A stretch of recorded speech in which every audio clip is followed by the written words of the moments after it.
kamar mandi lama itu terdapat ada bekas rokok, ada botol minuman keras, dan ada beberapa sampah banyak kali. Padahal selama ini ruangan itu tergembok dalam keadaan kosong. Nah, salah satu guru Nisa pun meyakini bahwa gembok itu berarti udah diganti nih sama orang lain. Entah itu siswa atau bukan, supaya ruangan itu dapat dibuka sewaktu-waktu dan digunakan untuk tempat berbuat hal tidak bermoral pada saat ada kesempatan gitu. Nah, Pak Agus pun langsung meminta penjaga sekolah untuk langsung membersihkan ruangan itu atau tempat itu dengan segera. Dan ternyata, Wak, tempat yang dirusak dan dikotori itu adalah tempat Mbah Man tadi singgah. Maka dia nggak terima lah tempatnya dikotori sama manusia. Dia marah karena manusia bukannya menjaga kebersihan malah buat kerusakan gitu. Mbah Mane nesune neng kono. Gitulah pokoknya. Nah terus Wak, tanpa disadari azan waktu sholat Jumat pun berkumandang. Nisa yang pada saat itu dalam posisi berdiri pun langsung pingsan. Dan dia langsung lagi dibawa ke ruang UKS. Nah Pak Kiai yang ikut ke UKS pun langsung membacakan Nisa beberapa doa Wak. Dan setelah Pak Kiai ini selesai, mereka pun yakin bahwa sosok yang bernama Bahman itu sudah pergi dan tidak akan mengganggu Nisa lagi. Dan setelah Nisa sadar dan lumayan kuat nih untuk berjalan, akhirnya pihak sekolah bersama dengan Pak Kiai pun langsunglah itu mengantarkan Nisa balik ke rumah. Nah sesampainya di rumah, guru yang mengantar Nisa juga menjelaskan apa yang sudah terjadi di sekolah kepada orang tuanya Nisa. Pak Kiai pun juga menyarankan orang tua Nisa, ibu, bapak, tolong Nisanya ditemani dulu ya, jangan dibiarkan sering melamun. Dan kalau bisa suruh dia sering berzikir dan juga memperbaiki sholatnya. Dan setelah selesai berbicara dengan orang tua Nisa, guru Nisa dan Pak Kiai pun balik. Atau si Nisa gimana Nat? Sosoknya tuh udah pergi berarti ya? Belum.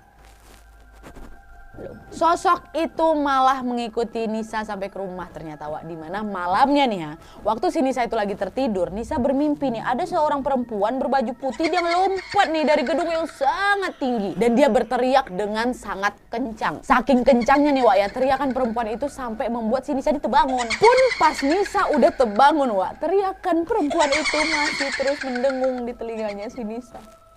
Dan pas si Nisa dia udah kebangun, dia ngerasa ada sesuatu yang nindih badannya tuh loh. Dia bisa buka matanya tapi badannya nggak bisa bergerak, nggak bisa ngomong juga Wak. Dan pas Nisa ini lihat ke arah bawah, maksudnya ke arah kakinya, Nisa melihat ada sosok besar hitam berbulu dengan lidah panjang yang menjulur keluar lagi duduk di atas kakinya si Nisa sambil tersenyum lebar. Terus dia melotot lagi ke arah si Nisa. Ada deh.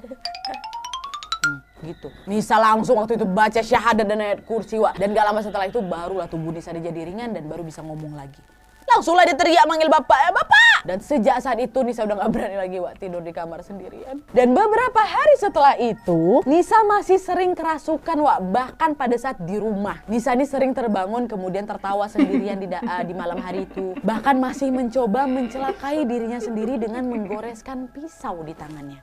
Pernah pada suatu hari Wak, sepulang sekolah Nisa ini mendengar ada kayak suara-suara yang menyuruhnya untuk akhiri hidup aja. Dan ternyata si Nisa ini udah mulai terayu loh Wak untuk melakukan hal itu berkali-kali bahkan. Jadi memang udah beberapa kali tanpa sadarnya si Nisa ini mau mengakhiri hidupnya. Yang pertama, pada saat si Nisa ini ngelamun lagi, tanpa sadar Nisa sedang berjalan ke tengah jalan raya. Nisa berdiri Wak di tengah-tengah jalan dan hampir tertabrak sama mobil yang lagi ngelaju kencang di sana. Dan untung aja mobil itu masih bisa ngerem Wak dan Nisa nggak terluka parah. Memang terjatuh tapi nggak terluka parah. Dan untungnya pada saat kejadian juga ada tuh salah satu tetangga si Nisa yang lagi lewat di jalan itu dan dia ngeliatlah kejadian itu kan. Tetangga itu pun langsung nganterin si Nisa. Balik, kau ngapain? Kau di sini ngapain? Kau ya aku gak tahu apa-apa tante. Itu yang pertama. Yang kedua, pada saat si Nisa ini lagi mengendarai motor sepulang sekolah dia sendirian, tepat jam 5:30 sore lagi itu kan. Nah waktu itu Nisa merasakan lagi bisikan untuk mati. Dan Nisa pun tiba-tiba merasakan dingin tuh di bagian perutnya. Dan pada saat Nisa ini melihat ke arah perutnya, kalian tahu Nisa lihat apa?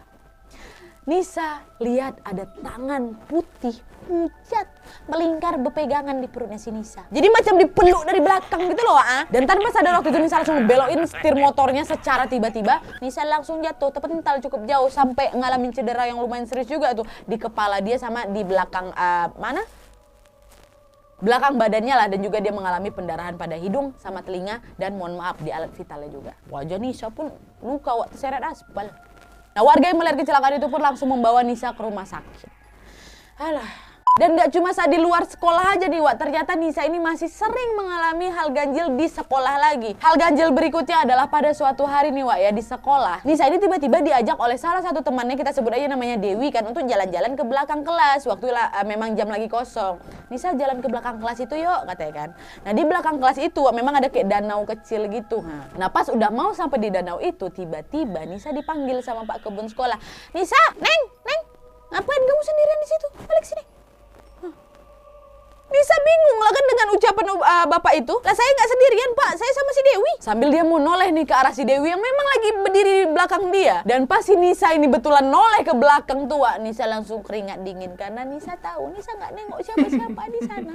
Nggak ada Dewi sama sekali Wak. Dan dari sana Nisa pun akhirnya sadar bahwa si Dewi itu bukan Dewi sebenarnya. Berarti dia sudah berjalan sendirian ke danau itu. Untung dipanggil Pak Kebun, kalau nggak mungkin nyebur pula dia di danau itu. Nah terus keanehan yang kedua Wak, pernah pada suatu malam si Nisa ini dapat telepon dari Mita, kawan sebangkunya tadi, masih ingat kan? Mita ini tiba-tiba minta tolong dijemput sama Nisa karena ban motor si Mita ini lagi bocor. Nah akhirnya si Mita ini sherok lah ke si Nisa kan. Nah Nisa waktu itu nggak mikir aneh-aneh Wak, dia pun langsung lah bergerak nih menuju ke lokasi yang memang udah di-share sama si Mita. Tapi anehnya Wak, pas si Nisa ini udah sampai di titik lokasi, Nisa tidak melihat Mita sama sekali. Nisa langsung ngecek WhatsApp-nya lagi kan, di mana si Mita ini? Buat mastiin lokasi yang dia